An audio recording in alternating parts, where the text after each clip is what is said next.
Some breaking news in the firearms community came out this weekend, detailing a secret report which many claim promises a new ban on a whole slew of previously untouched firearms. Let's have a look.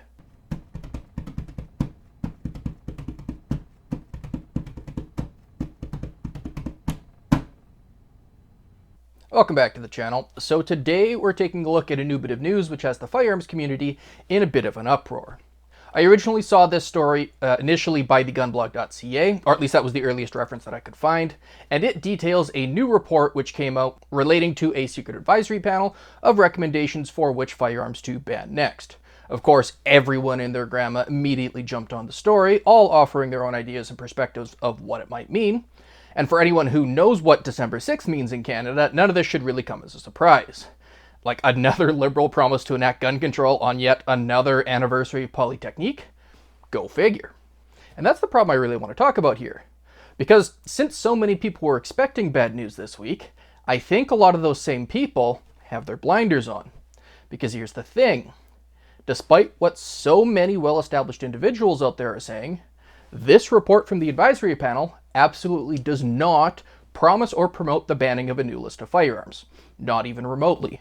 This report is actually fairly old news. This advisory panel was the panel which helped put together the third ban list.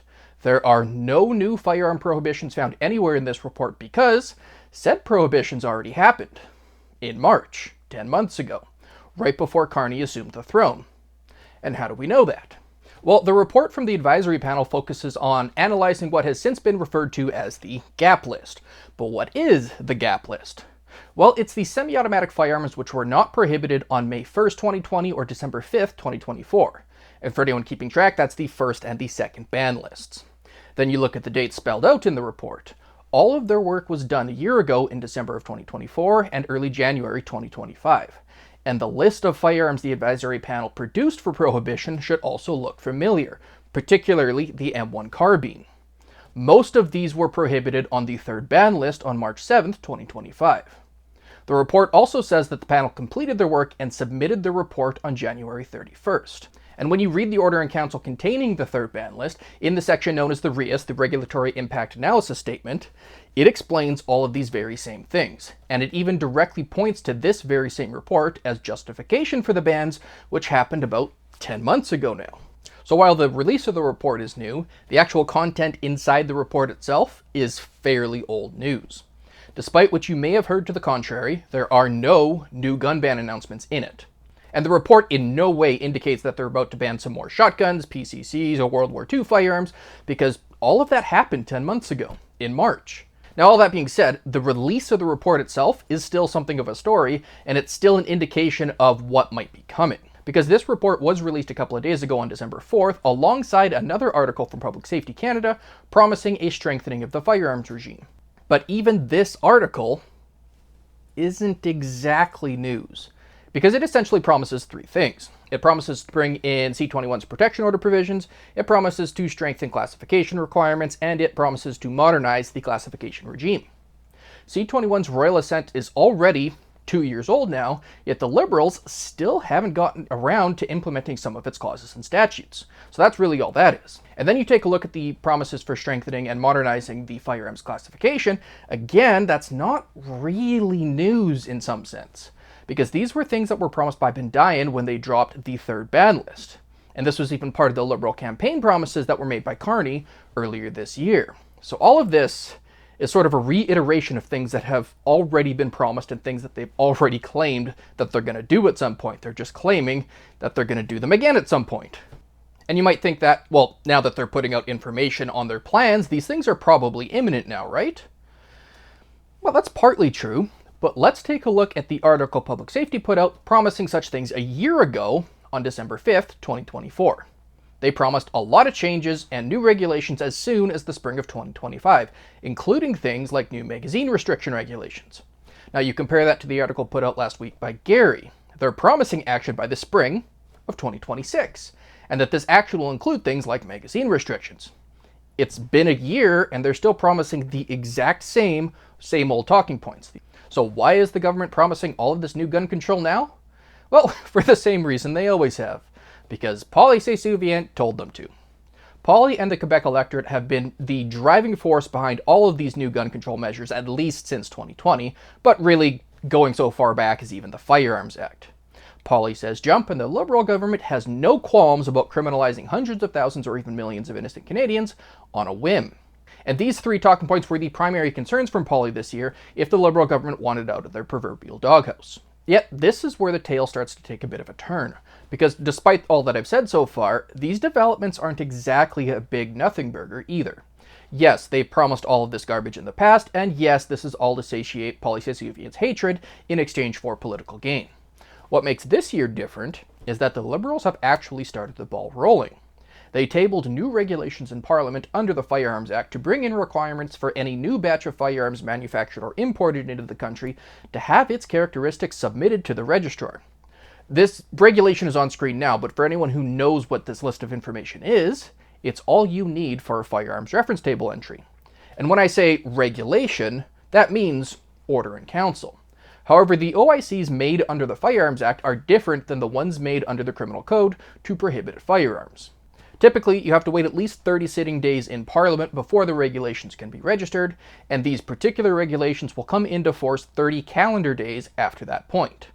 Also, being that it's tabled before Parliament, these regulations can still be tweaked or changed slightly to make them better, and if it receives Parliament's approval, they also might not have to wait those full 30 sitting days.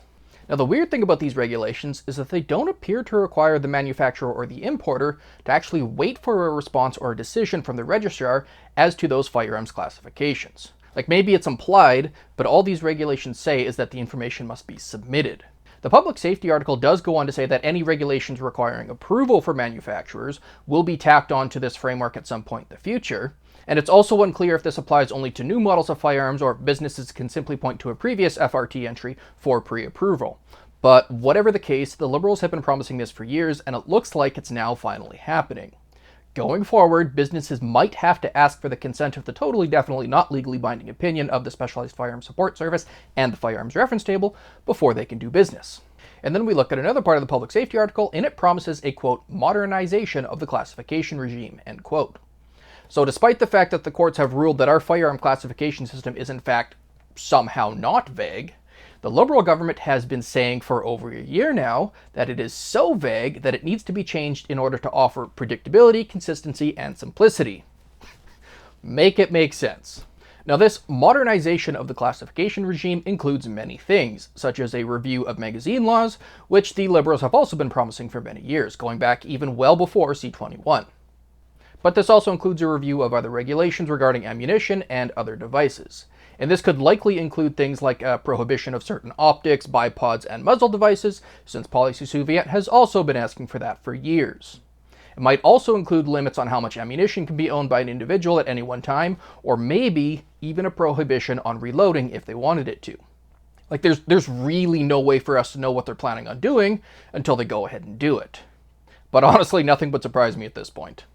And lastly, this modernization also includes yet another review of the SKS that various public safety ministers have told us dozens of times in the past that they will not be banning. Yet, they did also try to ban it in G46 from Bill C-21, but they're not going to ban it anymore, but they need to look at banning it again. Because reasons. If you're confused, that's on purpose. So they're going to form yet another enlarged advisory panel to pretend like they're going to look at banning it again for the umpteenth time. And honestly, these panels are pretty meaningless. The government already knows what it wants to do. These panels are just there to manufacture a viable story. That's all they really are. As far as when we could expect to see movement on this or the national rollout of the confiscation program, that's likely to happen sometime in the new year, at least in my opinion. The timing of these announcements was simply to make Poly feel like the Liberals are getting something done without actually requiring them to, do anything. And this all happens, of course, on the 36th anniversary of the persecution against gun owners. So the tabled regulations are going to take some time. The advisory panel for the SKS is going to take some time. The timetable for these things looks like it'll land somewhere around late winter or early spring, just in time for the NDP to finish their leadership race and trigger a non-confidence vote to rebuild their party if they actually care to do that. And I don't think we're going to see the confiscation program roll out in December here either, even though that was their originally promised timetable. Because just a few days ago, Gary said that the national rollout is still weeks away, and frankly, there is just no support for it nationally at the moment. Most police forces across the country in several provinces are openly and blatantly against it. It also doesn't seem to make a lot of sense to roll it out before the government has decided if they're still on Team SKS or not. So all of these things will likely pile up into a single large announcement at some point in the new year. So once again, this could all be timed around another election season. However, pushing this timetable back a few more months into the new year has another advantage.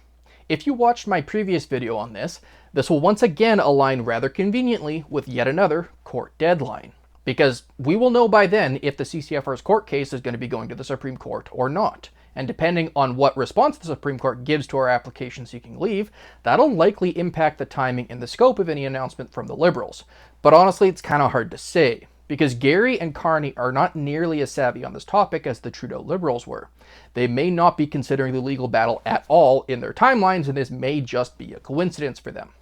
But there's really no way to know for sure, because they could just as easily roll it out later today in a surprise announcement if they really wanted to. We just have no real way to know. The Liberals are the little gun control fiends who cried wolf. They've been promising for years to implement Poly's required changes. Every year they fail. Every year Poly throws a temper tantrum or disinvites them from some event or does something to politically embarrass them. And then every year the Liberals make some capitulation to their Poly overlords at our expense. These announcements from public safety are little more than empty words. And their appeasement is finally beginning to backfire. We know that the whole point of the Liberals' approach to gun control is to appease Poly-Soviet and Quebec. Gary even said as much in his leaked audio recording. I get it. Quebec is in a different place than other parts of Canada, right? And this is something that very much a big deal for many of the Quebec electorate that voted for us. But that also makes the Liberals pretty unpredictable. And just like the little boy who cried wolf, sometimes there is in fact a wolf coming. So since Poly has now demanded a ban of the SKS before the end of the year, that may force the Liberals to accelerate their timeline independent of whatever plans they may have previously had. And the original advisory panel from last year even called for the prohibition of the SKS, or at the very least, the more modern models and those capable of accepting detachable magazines, which, by the way, is every single SKS. But the wording there is rather curious. It's the exact same thing that Heidi Rathjen has been going on and on about for the last several months here. Being that we have no idea who was on this secret advisory panel, it's entirely possible, if not likely, that Heidi was the one on that panel putting forth that idea. Because, honestly, it's an extremely dumb idea based on ridiculous parameters. It's not something any kind of actual legitimate expert could ever hope to dream up. It's an ideological finding put forth only by rhetoric. And by not disclosing the fact that Heidi Rathjen might have been on this committee, on this panel, this would give Poly and the Liberals the appearance of having several overlapping sources and experts all calling for the same thing, when it could very easily all be from one single ideological individual. Honestly, this is what propaganda looks like. And it's no wonder that the identities of the advisory panel were kept a secret, probably very specifically for this reason. So, what do all of these announcements and promises mean? Well, honestly, probably not much. It's mostly a bunch of old promises being recycled yet again in yet another year to keep the debate and the controversy going. Now, it sounds like Caliber Magazine is going to come out of hiatus here and give us his own thoughts and predictions of what might be coming down the pipe, which I'm kind of excited for. But whatever may or may not be happening, divide and distract has always been the Liberal playbook, and this just proves it wasn't a Trudeau-era policy. However, despite how little progress is actually being made by the government on this front, progress is still being made. Slowly, but surely. One small lumbering step at a time. And if it's not stopped, eventually, at some point, we are going to be trampled by it. But there is one very small thing you can do today to fight back. There is a new poll circulating out there asking one very simple question. Should the federal government expand its list of banned firearms? Unlike a lot of polls out there, this one doesn't require a name or any contact information or a blood pact signing over your firstborn child. All you gotta do is click a box. Yes or no. This poll is unlikely to make any kind of real difference or affect government policy, but I think it would be awesome if you guys could go and click on a box and absolutely ratio the gun control agenda on this poll. Link in the description and pinned comment below. All that being said, I'd like to thank you all for watching, and we'll see you in the next video.